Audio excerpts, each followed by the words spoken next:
আমরা একটা নতুন জায়গায় এসেছি। কত সুন্দর আবহাওয়া। এখানে জিয়াদা বসে আছে। হ্যাঁ, ভালো কথা জিয়াদা। আর গল্প শোনাও তো। জিয়াদা খুব সুন্দর সুন্দর গল্প করে, কমেডি গল্প, ফানি গল্প। অনেক ভিডিও দেখেছি ওনার। শোনাও একটা দেখি।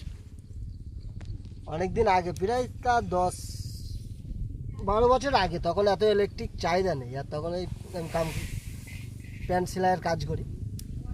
এখন এক জায়গায় মাল প্যাকিং হচ্ছে, এখন হঠাৎ লাইন চলে গেছে। লাইন চলে যেতে এটা তখন নম্বর ছিল, এখন তো আর নম্বর নেই। এখন কি আছে নেই না কি নম্বরটা জ্বালানো হয়েছে। নম্বর জ্বালাতে আমি বলছি যা হাওয়া হচ্ছে তো নম্বর নিভে যা। এখন একজন বলতে হাওয়াতে নাই রে, আমি পেদে নম্বর নিয়ে দিয়ে দেবো। বলছে পেদে নম্বর নিয়ে দি, বলে হ্যাঁ। বলে এখন সবাই বলতে কি তর্ক হবে, তাহলে বলতে কি তর্ক করবি বল, আমি শিওর নিয়ে যাবো। বলার পর ঠিক আছে, যদি তুই নিবো তো কালকে 1 প্লেট বিরিয়ানি খাওয়াবো। ভালো গেছে। যাওয়ার পরে লঙ্গি পরেছিল, লঙ্গিটা একটু ফাঁক করে না,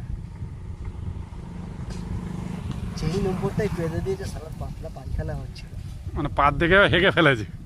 পাতলা পায়খানা নম্বরটাই পড়ে, এখন নম্বরটা নিয়ে গেছে। সব অবাক, পেঁদে লিভিয়ে দিয়েছে। পেঁধে নিভিয়ে দিল নম্বরটা। এবার কি হয়েছে, আবার তো নম্বর জ্বালাতে হবে।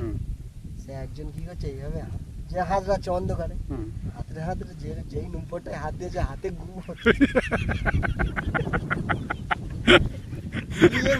টেনে এক চড়।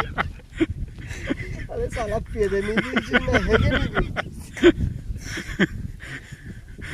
এরকম একটা সময় গেছে।